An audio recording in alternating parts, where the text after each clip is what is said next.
Bismillahirrahmanirrahim. Assalamualaikum warahmatullahi wabarakatuh.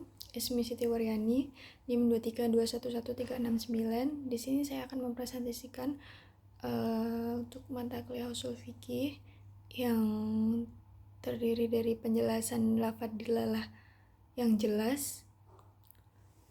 Penjelasan lafadz dilalah yang jelas yaitu terdiri dari zahir, nas, mufasar, dan muhkam. Yang pertama yaitu penjelasan dari lafaz zahir. Secara etimologi, lafaz zahir berarti jelas atau terang.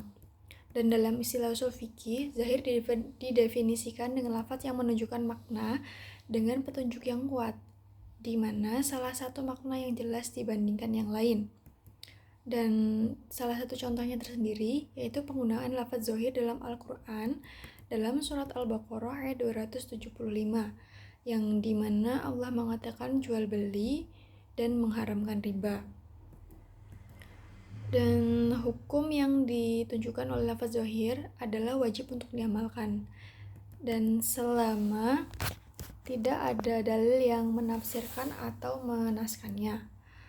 Secara keseluruhan, zahir merupakan salah satu tingkatan atau kejelasan lafaz dalam usul fikih yang sangat penting untuk dipahami, serta agar tidak terjadi kesalahpahaman dalam penetapan hukum.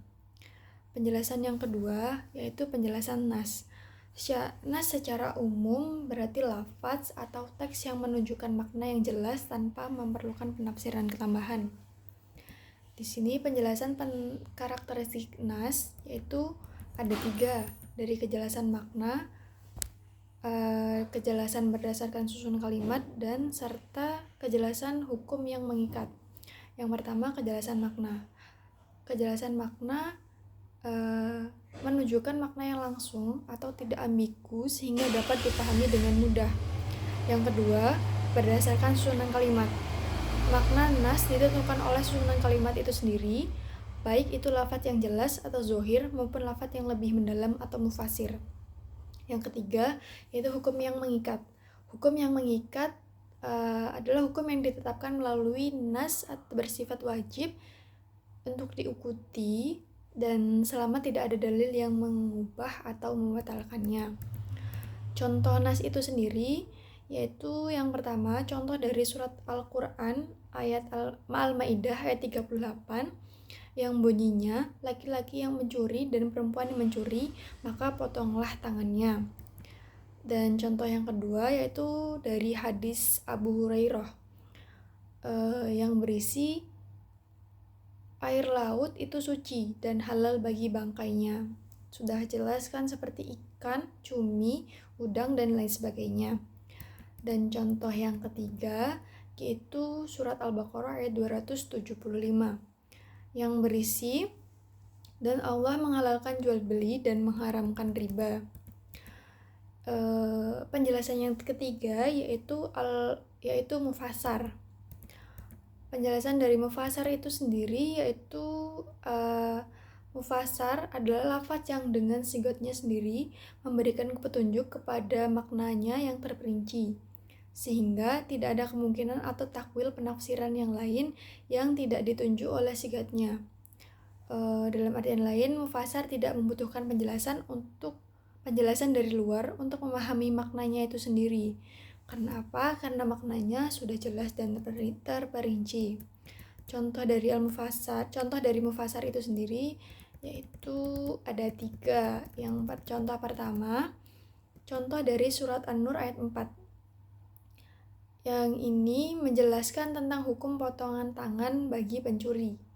Lafaz 80 dalam ayat ini adalah contoh mufasar karena arti yang dikehendaki oleh sigatnya itu sendiri memang demikian dan tidak dapat dirubah dengan mengurangi atau menambah jumlahnya.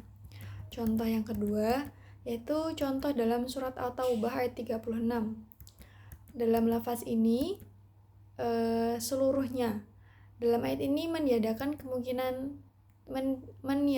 kemungkinan tahsis terhadap lafaz am musyrik atau kaum musyrik.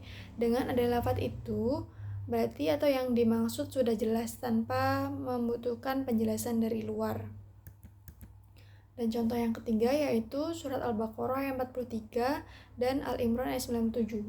Dalam ayat ini merupakan contoh mufasar karena menjelaskan tentang secara terperinci yang tidak memerlukan penafsiran tambahan, seperti dalam surat Al-Baqarah lafaz yang menjelaskan tentang perincian hukum-hukum Islam.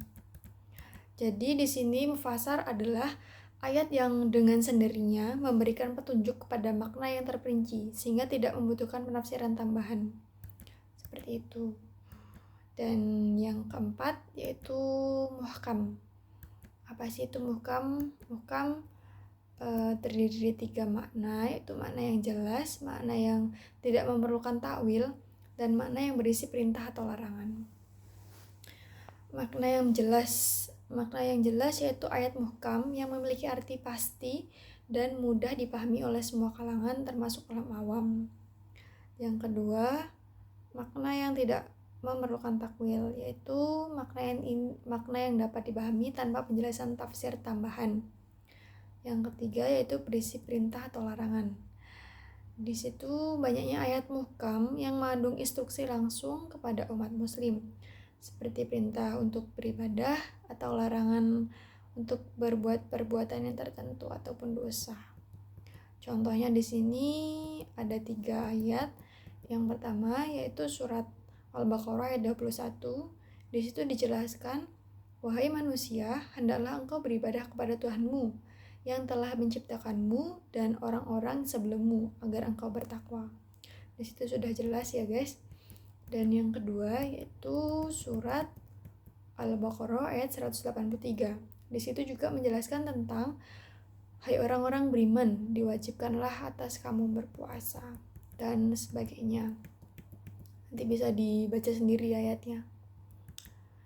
Yang ketiga atau yang terakhir yaitu surat Al-Hud ayat 1.